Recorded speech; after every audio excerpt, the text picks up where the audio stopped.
माननीय अध्यक्ष जी, प्रदेश के अधिवक्ता समाज के हितों पर मुझे बोलने का अवसर देने के लिए आपका अंतर्मन से बोलने का नहीं, पूछने का। जी। माननीय अध्यक्ष जी, मेरा प्रश्न प्रदेश के उस सम्मानित अधिवक्ता समाज से संबंधित है जिसने देश की आज़ादी के लिए हुए आंदोलनों से लेकर समाज के उत्थान और राष्ट्र के निर्माण में हमेशा महती भूमिका निभाई है। वो अधिवक्ता समाज जिसने इस देश में कानून व्यवस्था की संरचना में और अमीर से लेकर गरीब निर्धन तक सबको न्याय सुलभ करने की दिशा में दिन रात कड़ा परिश्रम किया है। यही नहीं, राष्ट्र के सतत निर्माण की प्रक्रिया में भी इस अधिवक्ता समाज ने विभिन्न राजनीतिक सामाजिक आंदोलनों में हमेशा जनहित में सबका निस्वार्थ सहयोग भी किया है और बलिदान भी दिए हैं। माननीय अध्यक्ष जी, ये बहुत अफसोस और दुख की बात है कि आज इस सरकार में सम्मानित अधिवक्ता समाज के हितों की लगातार अनदेखी की जा रही है और इस समाज के सम्मान और स्वाभिमान को छिन भिन किया जा रहा है। यही नहीं, इस अधिवक्ता समाज के द्वारा समय समय पर अपने वर्तमान और भविष्य के संरक्षण के लिए, अपने अधिकारों के लिए जब जब आवाज़ उठाई जाती है तब तब उनकी आवाज़ को कभी पुलिस की लाठी से और कभी काले कानूनों के जरिए कुचलने की कोशिश की जाती है। माननीय अध्यक्ष जी, ये दुर्भाग्य की बात है, जो अधिवक्ता समाज दूसरों को न्याय दिलाने के लिए संघर्ष करता है, आज खुद घोर अन्याय का सामना कर रहा है और सड़कों पर निकलकर आंदोलन करने पर विवश है।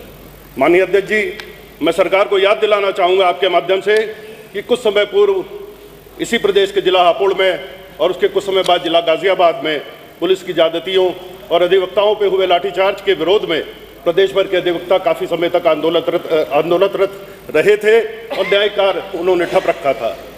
अधिवक्ता समाज के इस बड़े आंदोलन से घबराई सरकार ने लिखित भाषण लाए हो आप, प्रश्न के जरिए प्रश्न संबंधित है सर। आप लिखित भाषण पढ़ रहे हो। अधिवक्ता समाज के इस बड़े आंदोलन से घबराई सरकार ने सभी को बता दें जो अनुपूरक प्रश्न होते हैं वो पढ़ कर नहीं किए जाते। माननीय अध्यक्ष जी, सिर्फ प्रश्न से संबंधित बात बोल रहा हूँ, मैं कोई इधर उधर से नहीं, आंकड़े सिर्फ उसमें लिए जाते हैं। प्लीज बोलिए। माननीय अध्यक्ष जी, अधिवक्ता समाज के इस बड़े आंदोलन से घबराई सरकार ने उस समय एक समझौते के जरिए इस समाज से वादा किया था कि अधिवक्ताओं के हितों के संरक्षण के लिए जल्द ही एडवोकेट प्रोटेक्शन एक्ट बनाया जाएगा। सरकार ने इस संबंध में 3 सदस्यों की एक कमेटी भी गठित की थी जिसे इस एडवोकेट प्रोटेक्शन एक्ट से संबंधित मसौदे को तैयार करने की जिम्मेदारी सौंपी गई थी। प्राप्त जानकारी के अनुसार कमेटी द्वारा काफ़ी समय पहले इस एक्ट का मसौदा तैयार करके सरकार को दिया जा चुका है, परंतु सरकार द्वारा ना तो इस मसौदे को सार्वजनिक किया गया है, ना ही आज तक इस सदन में प्रस्तुत किया गया है और ना ही सदन से इसे पास कराने के संबंध में कोई कार्रवाई की है। शायद सरकार अधिवक्ताओं के हितों के संरक्षण के लिए इस कानून के बनाने के अपने ही वादे को भूल गई है या अधिवक्ता समाज के अधिकारों को सुनिश्चित करने के लिए सरकार कभी गंभीर थी ही नहीं। माननीय अध्यक्ष जी, भाषण नहीं, अरमान भाई पूछ लीजिए, आप भाषण पढ़ रहे हो, मैं बीच में टोकता नहीं हूँ। माननीय अध्यक्ष जी, सिर्फ प्रश्न से संबंधित बात कह रहा हूं। प्रश्न संबंधित विषय नहीं है जी।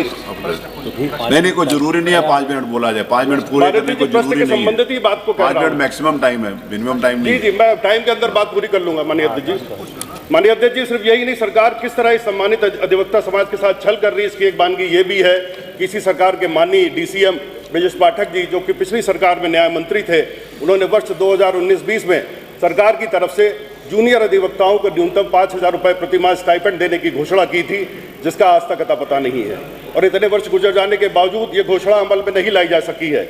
इसके अलावा अधिवक्ताओं के लिए प्रत्येक जनपद में एक लाइब्रेरी की स्थापना का वादा भी किया गया था, परंतु ये वादा भी सरकार ने आज तक पूरा नहीं किया है।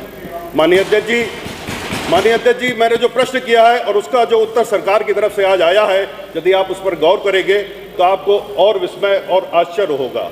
आश्चर्य इस बात पर होगा कि आज इस उत्तर में ये बताया गया है कि किसी अधिवक्ता के दिवंगत होने पर या मरने पर सरकार ये करती है, वो करती है, ये सहायता देती है, वो सहायता देती है, किंतु क्या सरकार बताने का कष्ट करेगी कि किसी अधिवक्ता को अपने कल्याण के लिए क्या पहले मरना आवश्यक है और सरकार का दायित्व क्या किसी अधिवक्ता के मृत्यु होने के बाद ही शुरू होता है? क्या सरकार का ये कर्तव्य नहीं होना चाहिए कि किसी अधिवक्ता को उसके जीवन काल में ही सरकार उचित सम्मान दे, सुरक्षा दे, उनके अधिकारों, उनके हितों का संरक्षण करे और उनके बीवी बच्चों के भविष्य को सुनिश्चित करे? परंतु दुख की बात है कि सरकार अपने दायित्व और कर्तव्य का पालन नहीं कर रही है, जिसके कारण सम्मानित अधिवक्ता समाज का वर्तमान और भविष्य दोनों ही अंधकार की गर्त में डूबे जा रहे हैं। माननीय अध्यक्ष जी, हैरत की बात यह भी है कि सरकार इस प्रश्न के उत्तर में कहती है कि ये सरकार बार काउंसिल में रजिस्टर्ड किसी अधिवक्ता के दिवंगत होने पर न्यासी समिति के माध्यम से उसके आश्रितों को 5 लाख रुपए की अनुग्रह राशि देने का जो दावा करती है वो सत्य से परे है।